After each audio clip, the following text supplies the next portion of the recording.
Fala pessoal, tudo bem? Professor Júnior mais uma vez, trazendo para você hoje um assunto de extrema importância. Regra de 3. A pergunta que eu tenho para você é: você sabe fazer regra de 3? Certo? Regra de 3 é um assunto que vai cair na prova, é um assunto fundamental para outras matérias também e tem algumas sacadas que a gente tem que se preocupar e tem que prestar atenção. Antes de sair fazendo qualquer exercício de regra de 3, você precisa analisar o seguinte: se, anota aí, a grandeza ela é diretamente proporcional, no caso as grandezas, ou inversamente proporcional. Professor, o que é isso?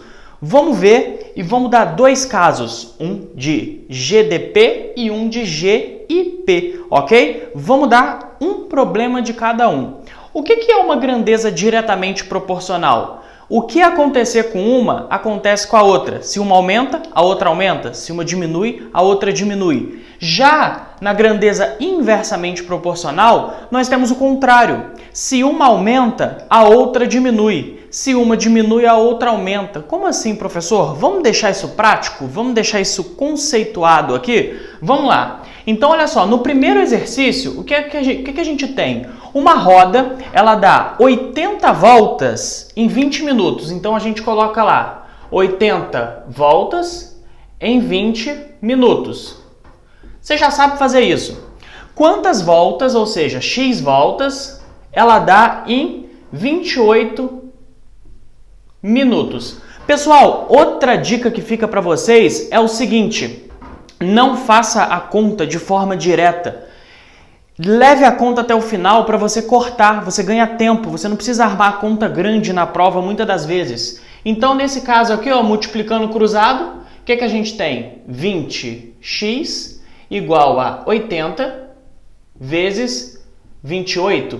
Então, x é igual, não vou fazer essa multiplicação, vou passar o 20. 80 vezes 28 dividido por 20. O que a gente pode fazer? Cancela esses zeros e 8 dividido por 2, 4. 4 vezes 28, certo? 4 vezes 8, 32. Guardei o 32. 4 vezes 2, 8. 80 com 32. X igual a 112 voltas. Era previsto já um número maior que o 80? Era. Por quê? E se em 20 minutos eu tinha 80 voltas, em 28 minutos eu vou ter mais voltas? Grandezas diretamente proporcionais. Aumentei o tempo, aumentei o número de voltas. Perfeito, tranquilo até aí. O grande problema está na grandeza inversamente proporcional. Nesse caso, olha só, o que ele está falando para a gente? Com 6 pedreiros, construímos uma parede em 8 dias. Quantos dias 3 pedreiros precisam para construir a mesma parede? Vamos lá, primeiro passo, anotar a informação. Vamos colocar aqui pedreiro, e vamos colocar aqui parede, certo? O que eu tenho aqui? 6 pedreiros constroem essa parede em quantos dias? Em 8 dias, certo? No caso aqui parede, vou colocar aqui, ó, dias, certo? Então 6 pedreiros constroem a parede em 8 dias. Vamos lá, ele quer saber quantos dias, então quantos dias, x dias, 3 pedreiros precisam para construir. Se a gente for multiplicar isso daqui direto, o que vai acontecer nesse caso? A gente vai errar, vai ter um problema aqui, porque essas grandezas, elas são inversamente proporcionais.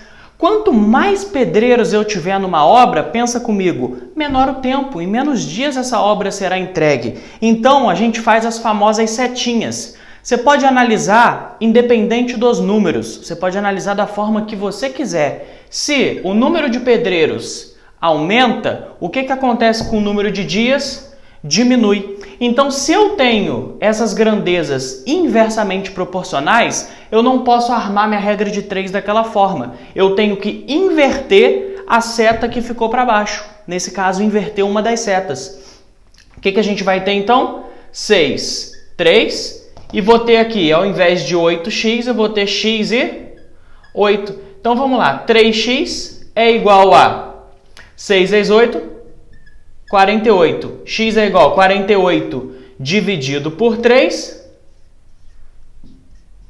16. Certo, pessoal? Então, toma muito cuidado quando for fazer a regra de 3. Essa foi a minha dica. Para você saber também da regra de 3 composta de outros conteúdos, acesse o nosso perfil aqui embaixo e tamo junto rumo à aprovação.